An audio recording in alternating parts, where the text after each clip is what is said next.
Hello, so this is the first in the new series of Czech Basics where I'm just going to talk about the alphabet.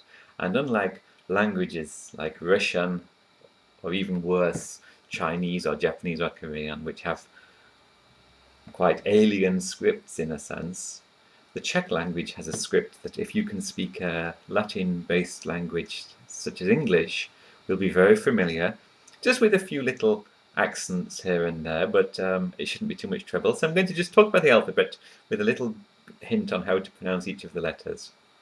So to start with, it's quite like English in that here are letters of the alphabet, and the English alphabet, of course, and everything that's got a green circle around, a green square around it there, is pronounced exactly as it is in English. So b, d, f, m, n, s, v, z.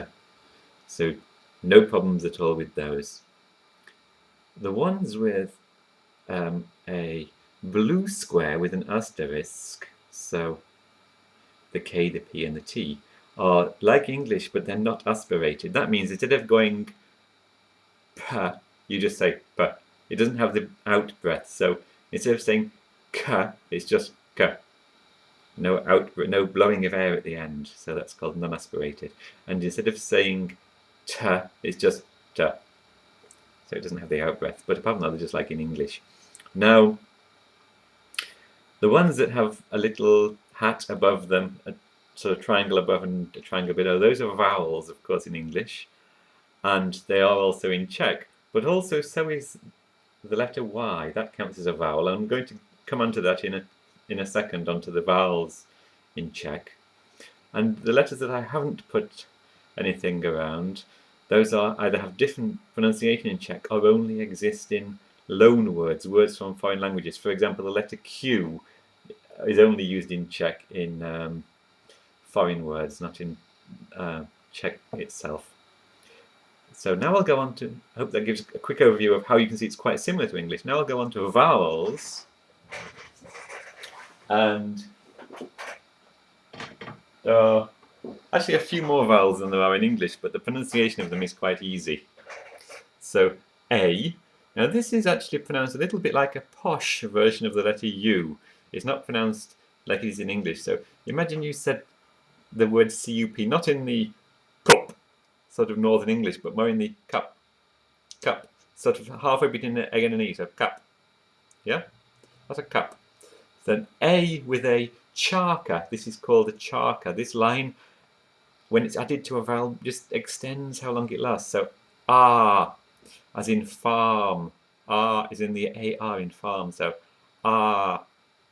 The E on its own is just like the letter E in the word set, whereas the long E with the charka above it is pronounced like the word air, air.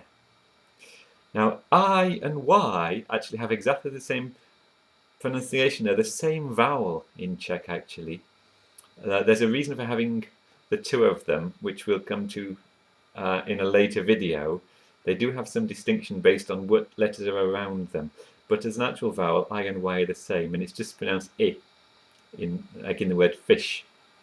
Fish.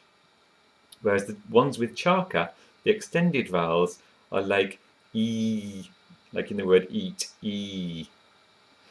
Letter O is just a short O, like in pot. Whereas the one with the charka, the long one, is like or, as in the word dawn, or, dawn. Now, the letter U, the vowel U, is actually pronounced O, like in the word hook. And the one with a charka on it is pronounced oo, like in fool. So you see here in English, hook and fool both have double O, but they're pronounced differently. In Czech, you differentiate those pronunciations with the accents, something missing from English. So you know this one would be hook, and this one would be fool, because they use different ones. You can see here that one of them has the letter U has a little O above it, which is actually called a kroužek, which means little circle. And this is just an alternate for the same letter, and it's used in certain words quite often at the beginning of a word. It'll be this variant with the chaka above it, and in the middle of a word it'll be this variant here with the circle above it. For historical reasons, it used to be a U and an O together that merged together, but for the historical reasons don't really matter. Now it's the same letter. So those are vowels in Czech. And now I'll talk a bit about the consonants, which are not the same as in English, and we'll start off with the easy ones. So the letter C is always pronounced not as a C but as a ts, ts, like in the word cat, ts, the ts at the end. So ts. The letter G is always a hard G, like the word get is never the soft one, like in English where you say general, j, it's actually a g. So in Czech the word general would be generál with a G. H is like the h in help. The J is always soft like the letter Y, so like yes, y, y, y, y, y. And the letter R is a little bit like an English R but slightly rolled, so it'll be rain, like this, rain, but not very heavily rolled, so just rain. And the letter L, like is very simple, like in the word left, left, left, left. Okay. Now on to the more complicated ones, those that have accents and so on. One thing that can confuse people when they come across Czech is that CH is actually a letter on its own. It can be quite funny when you see somebody spelling their name out. If it's a foreign word like name like Charles or Charlotte, the CH will just count as one letter. And it's pronounced not as in ch, like in cheese, but as in ch, as in loch, loch. So loch, it'd be like the Scottish word loch. Well, so here you can see in English ch or ch can be pronounced in a couple of different ways, but in Czech it's always ch. Whereas the one which you see in cheese or chocolate has this háček, the little hook, háček it's called.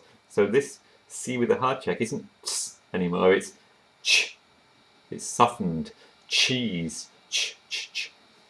Likewise, the letter S becomes softened, so it's like sh, as in shop or shop. Z, Z, which is softened with a háček, is a bit like the word rouge, rouge. D with a háček, you can do this in two ways. Letters that are long, like D and T, basically, you can put the háček either as a dash after it or as the proper háček above it. And these softened letters and put a y kind of sound on there. So the D, instead of being a d, becomes a dy.